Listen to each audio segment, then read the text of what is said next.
क्योंकि जिन्होंने पत्थर चलाया है और जो लोगों पर आरोप है कि माहौल खराब करवाया है, उनके घर पे बुलडोजर चला है, एआईएमआईएम के नेता ने बयान दिया है, तो मैं आदिल हसन से भी जवाब लूंगी कि उन पर क्या कार्रवाई होनी चाहिए। लेकिन उससे पहले आपको बता दें कि इस पूरे मामले में अब बागेश्वर बाबा की भी एंट्री हो गई है।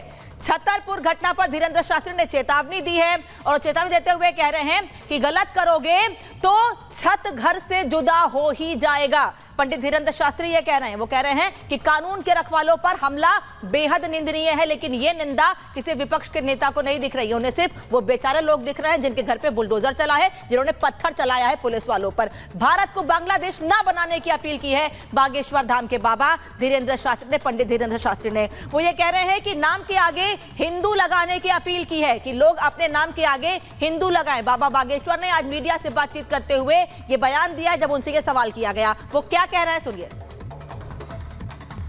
भारत को कृपा करके भारत रहने दीजिए, इसे बांग्लादेश बनाने की कोशिश और श्रीलंका बनाने की कोशिश मत कीजिए। ये भारत है साहब, राम का राष्ट्र है, शांति का राष्ट्र है, यहाँ शांति से वार्तालाप किया जा सकता है। लेकिन पुलिस प्रशासन को धन्यवाद, उन्होंने सहनशीलता भी दिखाई और कृत्य करने वालों के ऊपर कठोर कार्रवाई भी की। इससे एक नई लाइन खींच दी कि अगर आप गलत करोगे तो छत से जुदा घर हो ही जाएगा।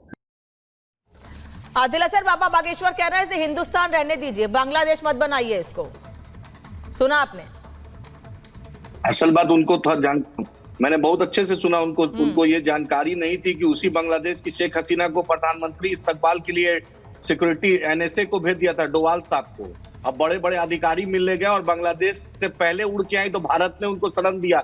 उनको नहीं पता है कि प्रधानमंत्री को बोलना चाहिए ना कि जो जिसको भगाया गया देश से, भगौड़ा को क्यों इस देश में शरण दिया गया, क्यों भारत के माहौल को खराब करने का प्रधानमंत्री मौका दे रहे हैं। ये तो बहुत ही शर्म की बात है। बाबा बागेश्वर को इतनी जानकारी नहीं है। मोदी जी को डायरेक्ट आप ये कह रहे हैं, आप ये कह रहे हैं आदिल हसन, ठीक है, जो आप ये कह रहे हैं कि शेख हसीना को उनके देश से भगाया गया, यहाँ शरण दी गई। कम से कम उस पर भी बोल दीजिए जो हिंदुओं पर वहाँ पर हमले हो रहे हैं, घर जलाए जा रहे हैं, जबरदस्ती नौकरियों से निकाला जा रहा है उनको, इस पर भी बोलिए। फिर बोलने दीजिए। हाँ नहीं बोलिए, लेकिन इस पर भी बोलिए मैम। सबसे पहले अच्छे बोलने दीजिए। सबसे पहले वहाँ के अगर मुस्लिम भाइयों पे जो अत्याचार हुआ, बैरिस्टर असदुद्दीन ओवैसी साहब ने सबसे पहले इस पर टिप्पणी दी कि ये भारत के पूरी ताकत लगा के हिंदुओं के राइट्स को सेफगार्ड के लिए भारत सरकार पूरी कोशिश करे।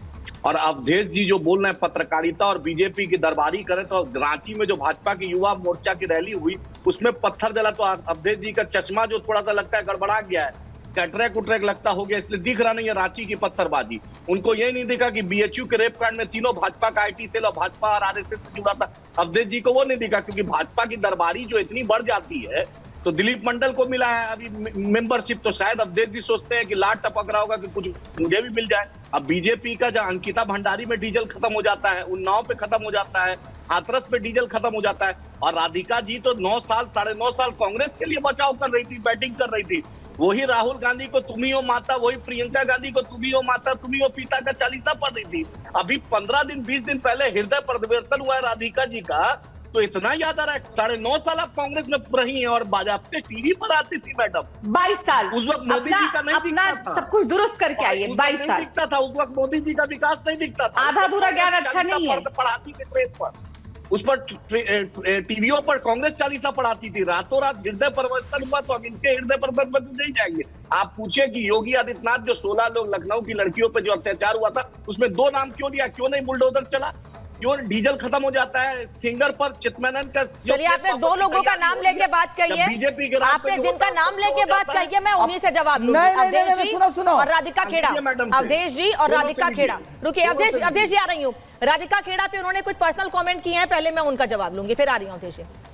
हाँ लीजिए, अच्छे से लीजिए। देखिए ना क्या होता है ना अनामिका जी, जब लोगों के पास नहीं रह जाते और अपने बचाव के लिए मुद्दे नहीं रह जाते तो वो महिलाओं पे पर्सनल अटैक करने लग जाते हैं। इसीलिए मुसलमान महिलाओं की ये हालत है, क्योंकि ऐसे नेता एआईएमएम के हैं जो ट्रिपल तलाक की भी, जब ट्रिपल तलाक खत्म किया जा रहा था तो उसकी, मैं आपके बीच में नहीं बोल रही थी, चुप करके बैठ जाइए और बकवास आपकी हो गई, अब चुप करिए। आप बहुत पर्सनल अटैक कर चुके हैं। अब मैंने खोला ना तरीका पर्सनल अटैक का, तो यहाँ से भागे जाएंगे। अब चुप करके सुनिएगा, पहले अपनी सारी ज्ञान की इंद्रियां खोल के आया करिए। 9 साल नहीं 22 साल किया है मैंने कांग्रेस के साथ, 22 साल थी मैं कांग्रेस में। तो जिसको यही नहीं पता मैं कितने साल थी, पहले मेरे पे टिप्पणी करने से पहले अपना ज्ञान दुरुस्त करके आए, और मुझे तो ना दे कि मैं किसके साथ थी या किसके साथ नहीं थी। जो कांग्रेस पार्टी, जो पार्टी आम आदमी पार्टी राजीव गांधी का भारत रत्न वापस ले रही थी, उसके साथ आज ताल से ताल मिला के चल रही है।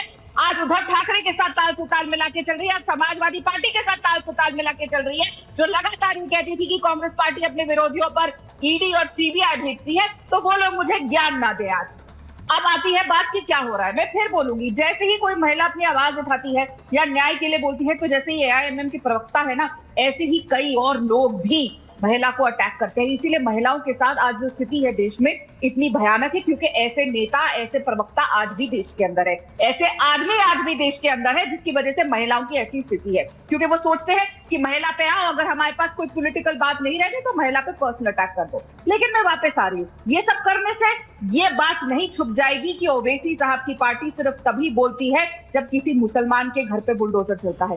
वो तब नहीं बोलती जब एक लड़की का बलात्कार अयोध्या में होता है, वो तब नहीं बोलती जब एक बेटी का बलात्कार कन्नौज में होता है, उन्नाव में होता है, वो तब नहीं बोलती जब वेस्ट बंगाल में बेटियों की क्या हालत होती है।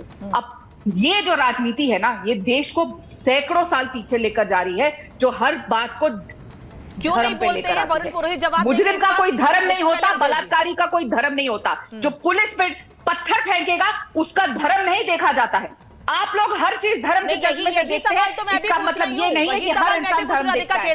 कि इंदौर में मोनू कल्याण की हत्या के बाद जिन 2 लोगों पर बुलडोजर चला था वो किस धर्म के थे? जब उस पर बुलडोजर चला तो कोई बोलने के लिए नहीं आया, लेकिन अब क्योंकि धर्म की राजनीति करनी है, वोट बैंक की राजनीति करनी है, तो दर्द होने लगा है सबके सिर में और पेट में। अब बुलडोजर चला है, कौन सा धर्म का था कन्नौज का आदमी? बताए ना।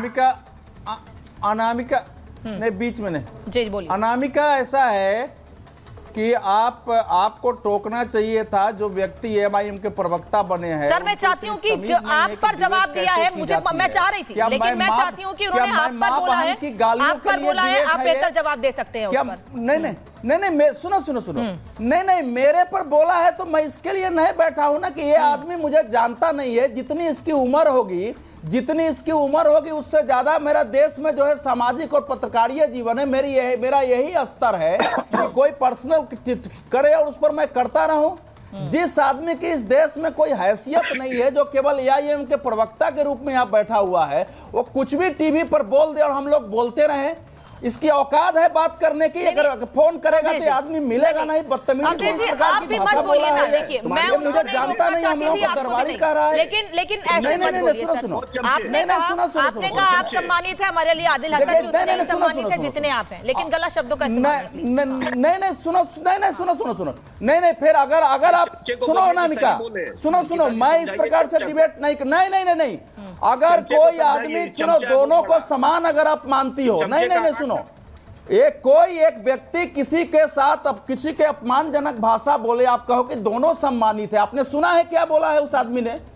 ऐसे डिबेट होती है पर्सनल। हम यहाँ पर्सनल लड़ाई के लिए बैठे हैं, मुद्दों पर बात कर रहे हैं। अतिथि देवो भव, आप भी हमारे मेहमान हैं, वो भी मेरे मेहमान हैं। मैं उनको भी रोकूंगी, मैं आपको भी रोकूंगी कि ऐसे शब्दों का इस्तेमाल मत कीजिए। और आप वरिष्ठ हैं, आप वरिष्ठ हैं, आप वरिष्ठ हैं, आप उन्हें करेक्ट कर दीजिए, आप उन्हें सिखा दीजिए, आप उन्हें करेक्ट कर दीजिए सर।